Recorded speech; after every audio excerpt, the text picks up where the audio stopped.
מה קורה חברים? כאן קואוץ' ואנחנו ממשיכים את הסדרה שלנו, את הסדרת תזונה שלנו, ירידה במשקל, בפרק 8. איך ליצור מאזן קלורי.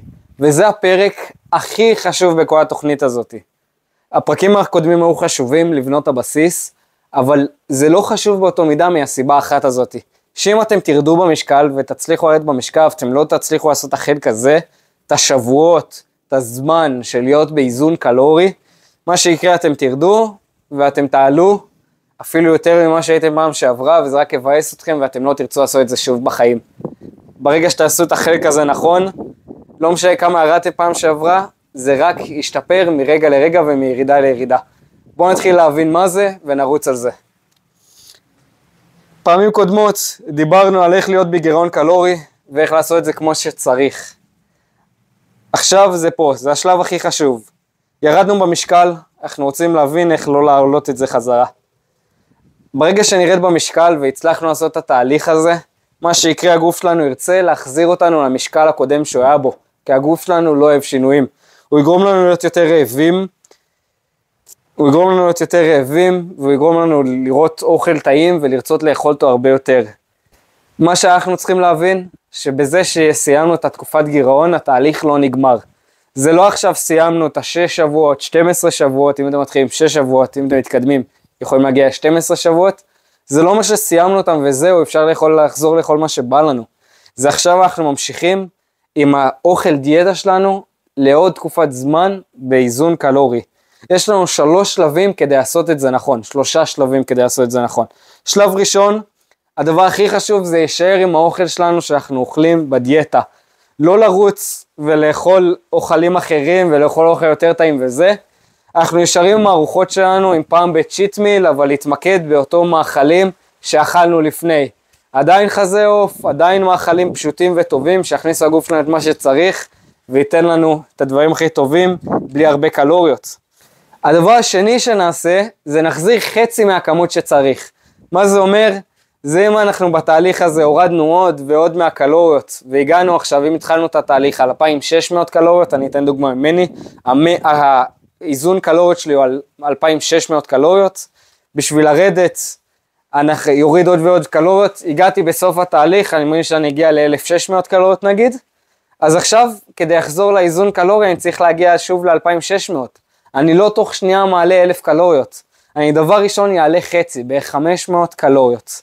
מאוכל טוב, ואתם תרגישו את זה, אתם פתאום תאכלו הרבה יותר פסטה, הרבה יותר אורז, הרבה יותר חזה עוף, ברמה שאתם תרגישו מלאים ושבעים, אתם תסתכלו עליי במבט של, די נו, אני צריך לאכול את כל זה, מה אין מצב. זה השלב הראשון, להכניס חצי ממה שאתם צריכים. השלב השני, זה לשים לב למשקל שלנו. בשבוע הראשון הגוף שלנו יוסיף 2% ממשקל מים ומהרגל של הדברים.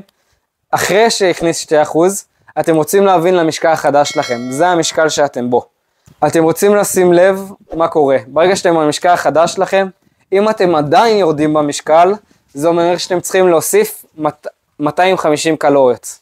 אתם מסתכלים על המשקל החדש עכשיו שיש לכם, עבר שבוע, אתם עדיין יורדים במשקל, אתם עושים עוד 200-500 קלוריות.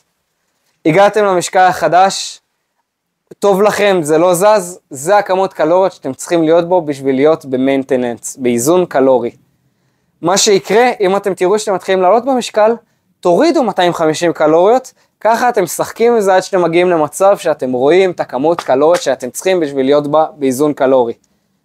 ועכשיו, שלב 4, זה אחרי 3-4 שבועות, שהגוף יתאזן ויתרגל למשקל החדש, אתם יכולים קצת להכניס יותר ג'אנק פוד, אתם יכולים להכניס יותר מילקים ודברים חטיפים ודברים כאלה, אבל אתם כן צריכים לשים לב שאם אחרי שבועיים שהכנסתם את הדברים האלה, המשקל שהם מתחיל לעלות, תורידו קצת מהג'אנק פוד. אתם יכולים לשחק עם זה, לאכול קצת יותר חופשי, אבל שימו לב למשקל שלכם, תסתכלו מה קורה. ואם אתם רואים שאתם יורדים במשקל, תוסיפו קצת קלוריות, או מאוכל בריא, מאוכל בריא שאני מאוכל בריא, אני מתכוון לאוכל מלא, דחוס בקלוריות וטוב, או קצת מהג'אנק פוד, זה לא סוף החיים, והכל בחיים זה איזון. שלב 4 ו-5 שילבתי אותם, זה אחרי 4-3 שבועות שהגוף יתאזן, אתם יכולים להכניס קצת ג'אנק פוד, חשוב להגיד חבר'ה ששלב האיזון הקלורי, ותקשיבו טוב מאוד פה, פתחו את האוזניים, אם עשיתם עכשיו 6 שבועות דיאטה, השלב האיזון הקלורי, באיזון קלורי יהיה גם 6 שבועות. אם עשיתם 12, זה יהיה גם 12 שבועות. ואני יודע, אתם אומרים מה, חשבתי שזה יהיה פחות מזה, חשבתי שזה ייקח פחות, אבל חברים, אם אתם רוצים את הסיכויים הכי טובים למצב שאתם תרדו במשקל, הגוף שלכם יתרגל למשקל החדש ואתם לא תעלו חזרה, זה מה שאתם צריכים לעשות, אתם לא יכולים לדלג על השלב הזה, כי זה השלב הכי חשוב בתהליך, ואם אתם לא תעשו אותו, הסיכויים שלכם לעלות גדלים בכל כך הרבה אחוזים. חבר'ה, שיעור הבא, אנחנו נסתכל על זה שאם יש לנו עוד משקל לרדת, אני שעשיתי את התהליך הזה, אני אחרי 6 שבועות שירדתי, ואז אחרי 6 שבועות שהחזקתי 73 קילו, עכשיו הגעתי לעוד 6 שבועות שאני יורד, ואז אני אגיע לעוד 6 שבועות שאני מחזיק את זה. מה שאתם עושים, נדבר על זה שיעור הבא, על איך להגיע ממצב שירדנו את הכמות קלוריות, את הכמות משקל שהיינו צריכים, ועדיין יש לנו עוד משקל לרדת, אז נדבר על איך לעשות את זה הטווח הרחוק, להמשיך לשחק בין ירידה במשקל לאיזון, עד שנגיע למשקל שאנחנו רוצים להיות בו, ונלמד לחיות שם. חברים, אני שמח שהייתם איתנו, אם אהבתם את השיעור הזה, תשאירו עוקב ולייק, אני אשמח לדעת שיש אנשים איתי שעושים את התהליך הזה, ואני אשמח שתכתבו לי אם אתם עושים את התהליך הזה, ואיך זה עובד לכם. שיהיה לכם יום טוב, ונתראה בשיעור הבא. פיס.